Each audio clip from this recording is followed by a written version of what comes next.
had a coaching client last year say something that was incredibly wise.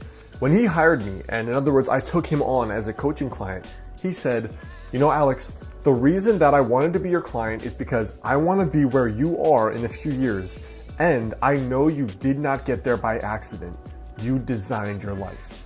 And I thought that was extremely wise and spot on, because the thing is, so many of us wake up when we're 20 or 30 or 40 or 50 and realize we don't even know why we got here or how we're here. And we know for sure that this is not where I wanted to be, where we wanted to be years and years ago. Now in this video, I want to share my personal process I use for not only scripting the direction of your life, but how I reinvented my own life and consciously created it from 26 until 30.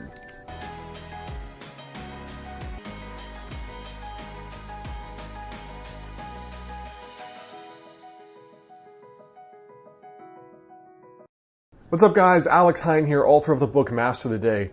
Now in my own life here, really I think that designing your life and making it go forward in the direction you want it to go forward has three parts. And the very first part is the design, the second part is the habits you use or you do on a daily basis, and the third is the follow through or the follow up. In other words, how do you actually stay on track when you get off track? Because half of the game of goal achievement is purely when you get punched in the face, what are you going to do differently to get back up and get back in the fight? Now for me, the first thing is vision. It's basically the design. You know, if you just sit down for a day, you pour a coffee, you get out a piece of paper, and you write down what would be the coolest thing that could happen over the next 5 years in my life. If you just do that, you are already ahead of 99% of humanity who show up with no game plan, no vision for the future, no clue what they would like to create besides, you know, I would like more money, or I'd like that girl or that guy, or I'd like a nicer car. There's almost no consciousness or conscious energy given to thinking about what do I want to build in the future? Like what consciously and concretely do I want to improve? So for me, the way that I do that is, first of all, I have a journal where I'm regularly writing down updates for the kind of life that I want to build. You know, it starts with the vision, which makes me think of the fact that the skyscrapers of New York started with a picture in somebody's head. And so did spaceships. And so did curing a difficult disease. And so when I think of it like that, I always make sure I'm consciously creating, even if it is just in my thoughts, even if it's just up there, both in print journals and in a document that I call 5 years from today. So the three things that I use for my yearly envisioning are, one, the yearly envisioning process I've talked about here, which is basically at the start of each year, I write down what is the coolest thing that could happen this year. Like perfect year, no limitations, no just be realistic, but like what would be the coolest thing that could happen? I put it on one piece of paper that's always on my desk every single day, and I review it twice per day. Now from there, that yearly document also has my daily habits, the unique projects I'm working on in each quarter of the year, as well as the things I know that I need to work on to get better, basically, to improve myself. The second thing is the pocket journal I carry around. This for me is always to record things that may change about my thinking, ideas I get when I read or listen to podcasts, as well as little intuitive hunches that come up. So if I'm talking to a friend or I'm reading a book and I'm like, wow, that would be an awesome idea. For example, that's where all my books came from. Wouldn't it be cool too? ... I put it down in this little book. It's just a little 3x5 moleskin that I always carry around with me. And then day by day, I can flip through that and be like, you know what? These were those cool things I wanted to basically manifest and create in my own life. Let me just keep a note of them. The second way I do that is by doing a weekly journal page. Now the weekly journal page is just a strategy page, which I talked about in my recent video on journaling for success. And in that strategy page, it's basically, where are you, Alex? Where do you want to be? And are those habits you're doing every day sufficient enough to actually get you there? So the whole point of this journal page is reflection. You're doing this, are you still on track? If not, what has to change? And then finally, I have this little journal notebook, a digital notebook in Evernote, and it just says 5 years from today.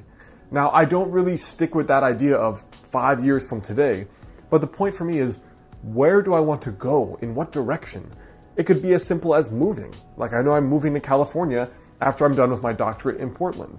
It could be as simple as the relationship you want to be in. For example, I'm 30. I know that I want to be married by 35, so I can have that there. I know that I want to have a private practice and a traditionally published book and 3-4 vacations per year. I put all of that down where I don't know how I'm going to make it happen yet, but it will happen for sure. I haven't quite fleshed out the process. The point is that you're putting trajectories in your brain and in your subconscious. And when you check that every once in a while, you're kind of like, oh yeah, I knew I wanted to do that, but all right, let's start thinking about how I can actually do it. And almost all of those things come true for me, especially if you regularly review that. Now, the second piece here is your habits. So the daily action steps that you're going to actually do to make that a reality. Now, I've shared this philosophy many times. It makes up the bulk of my book, Master the Day. But the point is that you think about the goals you want to reach, and then you have to break them down. Forget the goal, but break it down into a daily habit. So with fitness, you forget losing 30 pounds. The habit is cook every day, go to the gym 20 minutes a day. You want to write a book, you forget having written a book, you put down the habit, write 500 words a day. You want to be in an amazing relationship in 2 years, you forget that goal, you put the habit, I'm going to go out to 4 events where I might meet like-minded people. And that's your daily habit. So you bring it back to, what do I have to do today? Now, the way I track that is a combination of ways. So not only in that yearly visioning document do I put that, I also record it in Evernote. And the reason I do that is because every Thursday, I have a 30 to 45 minute mastermind call. Now, I've had a personal mastermind for over 4 years now, every single week. And it's basically started when I started my business because that was so difficult for me. But it progressed to, like, are you happy? Are you building the life you want? Is your ladder up against the right wall, as the saying goes? Because you might climb the ladder of success and realize you climbed the wrong ladder and you're not where you want to be. So it's also about conscious goal setting and being crystal clear on the path forward, making sure you're going down the right path you want to be down. So I actually have a maximum of 3 goals per year and then 3 habits per goal. For example, the goals are often much more complex than you think. Like, let's say you've only been sleeping 5 hours a night. Well, your daily ritual may have to be, I'm going to disconnect from the computer at 11, I'm not going to have coffee after 5, and I'm not going to stress myself out with homework or with work after a certain time. It may take a few habits. Just like doing well in school or high performing at your work may also be more than one habit. It may mean I'm going to study this study strategy every day and apply that. Or I'm going to do an extra 1 hour of work per day or self-study or something else. The way that I personally do it is just 3 habits per actual goal. And those I track in a weekly scorecard document, which is, these are the 3 things, did I do them Monday through Sunday? And then when I get to my Thursday night mastermind, we all get on the phone and I basically give a report. I did this 50% of the time, 90% of the time. This is what didn't work. This is what I have to improve. And then the third part for me about consciously designing your life and going forward is really just 2 things. It's the follow through to make sure you actually do these things. And then number 2, it's following little intuitions about when you have to pivot. So the way I keep the follow through going is every night I do a little Master the Day journal page. The journal's not out yet, but I still have a print kind of document that I use for tracking, did I do this? Where do I have to improve myself? The Thursday Mastermind, which is a 45-minute call, we use Uber Conference for free. You could do the exact same with a few of your friends or people online. My very first mastermind was totally online people I'd met that were other internet entrepreneurs. Now from there, I have the Thursday Mastermind, I have the weekly strategy journal page, and I have my daily habit tracking. And besides those 3 things, all I do is carry around that little pocket moleskin journal I told you about, because then I feel like if something doesn't feel right at all, like you're off track, you don't like this job, you're dating someone and you realize something's not right, I write down the intuitions because I can't always consciously articulate the next move. Sometimes it's easy, I want to move to California. Other times it's not. Do I stay in this relationship? Is this business still what really excites me? Am I proud of all the work I've created? Those are things that may be better governed by your intuition and better understood.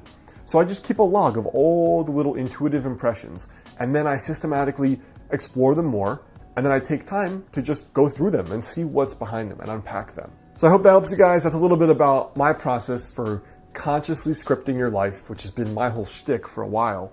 And that's really the thing that made the biggest difference for me, going from 24 or 25, where I had done nothing impressive with my life, very average student, hadn't done much besides traveled, to now really contributing and producing a lot and having had a productive life the last 5 or so years.